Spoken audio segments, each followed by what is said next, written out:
What is good, everyone? Welcome to the channel. My name is Paul. I make videos about Japanese society, life, and culture from the viewpoint of a long-term foreign resident.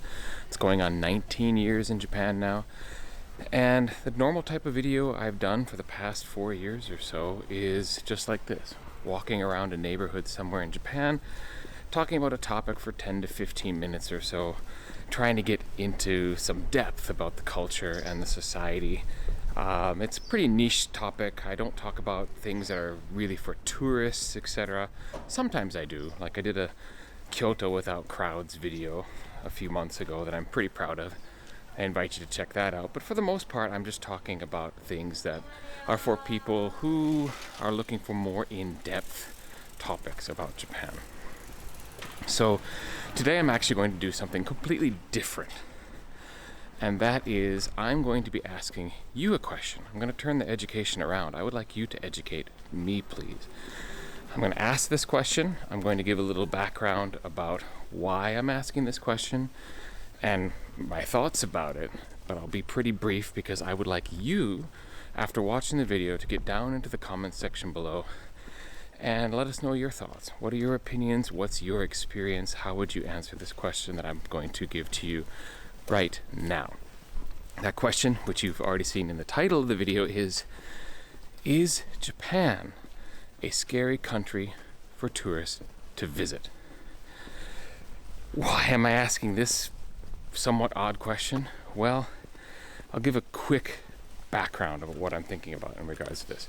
First of all, as you no doubt know, YouTube uses an algorithm to recommend videos to people who search any topic like Japan.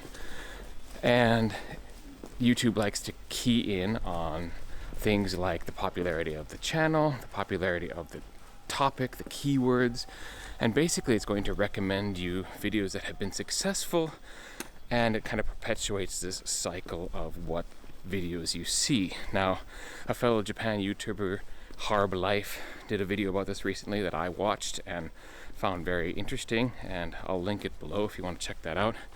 But basically, his theory was one of the reasons why all of the tourists end up going to the same tourist locations is because everyone is getting recommended largely the same videos and are seeing the same Instagram posts, and basically social media is part of the reason why tourists from abroad are being funneled to the same places in a lot of respects.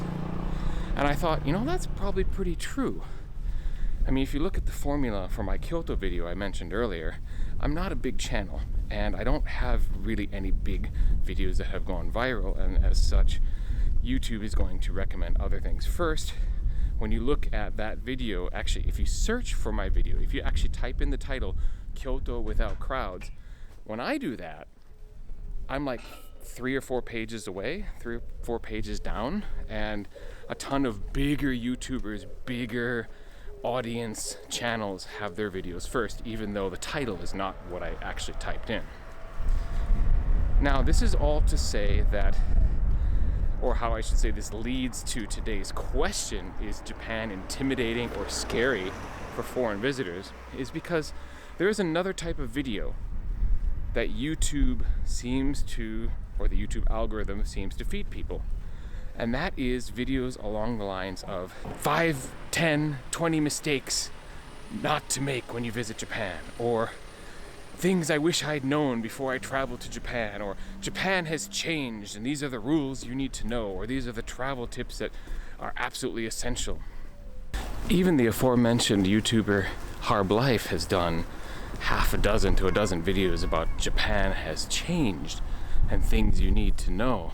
And these videos tend to have tens of thousands of views on them, which leads me to this question. Is Japan scary to visit as a foreign tourist? So, what are people so worried about? I mean, for me, even when I came back to Japan in 2007 to live again, or when I first moved here in 2002, my experience has always been that Japan is basically what it says on the package. You pretty much know what you're going to get. And I'm talking about an era before there was even social media to help me out. So I wonder what people are worried about. Japan is an incredibly safe country. It's well known to be safe. You don't have to worry about violence or attack when you're here. It's a country remarkably free of scams, unless you're in the club areas after dark and you get taken into a organized crime club, after midnight sort of thing. You're not going to run into scams. Like, if you watch videos about Europe, you'll see like the top tourist scams in Paris, or how to avoid tourist trap scams in Prague, and other such videos. You don't have to worry about that in Japan. Sure, there are tourist traps here, but the tourist trap definition in Japan is places where only tourists go and locals really don't go. It's not going to be the case that a tourist trap in Japan is going to scam you for money with like fees and high prices and things like that. The Japanese business climate is essentially honest, and you don't have to worry about that kind of thing. So, what are people so fearful of when coming to Japan? The only speculations I have is that it could be like a language barrier thing, but why Japan more so than going to any other foreign language country? And I guess maybe my best idea is that Japan is kind of famous for having so many social rules, and it's kind of a strict society. But the truth is, for the most part, Japanese don't expect foreigners to know those rules, and are actually really forgiving if you break them, because they just assume, oh well, the foreign tourists, we can't expect them to know exactly what to do in the situation. So they're incredibly forgiving. And so you've got a country of honest, forgiving people when it comes to these things. Not to mention that 99% of Japanese want you to have a wonderful experience when you're here in Japan.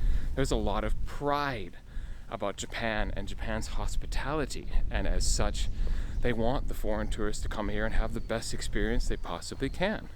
And that's why 99% of the tourists who come end up going away having had a wonderful time.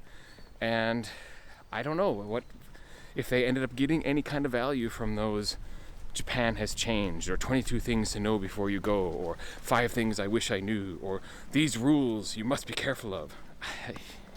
Maybe there is value in those, but honestly, I don't really understand it. I feel like you can come to Japan and have a wonderful time without worrying about those things. But that's just me. Now is your chance to let us know in the comments. Educate me why you think these videos are so popular. What is intimidating about Japan that these videos get made and get so many views? Let us know. I'd like to know what your thoughts are. If you've traveled to Japan before and you've had this experience, or you're planning on traveling to Japan and you have some kind of intimidation about being here, I'd love to hear your thoughts. So this is your chance to sound off below, and I look forward to reading all of your comments. Now, I just want to give a shout out to my new Patreon members. I set up a Patreon a couple of weeks ago, and I have my first members over there, my first patrons. That feels really awesome, especially being such a tiny channel. I really appreciate the fact that you've taken the time to become members, and one of the ways I'm going to repay you is I'm going to post, I'm gonna speed up here and get this light.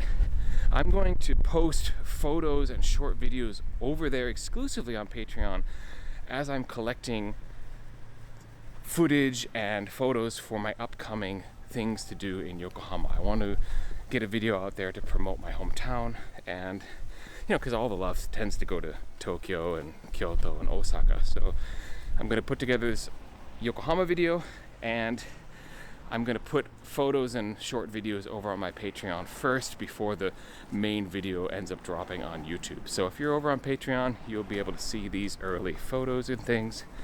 I invite you to come and join us. So with the commercial out of the way, I want to thank you very, very much for watching this particular video, and I really appreciate that you've got this far in the video. Thanks for watching, and I will catch you next week, and don't be intimidated by Japan. See you.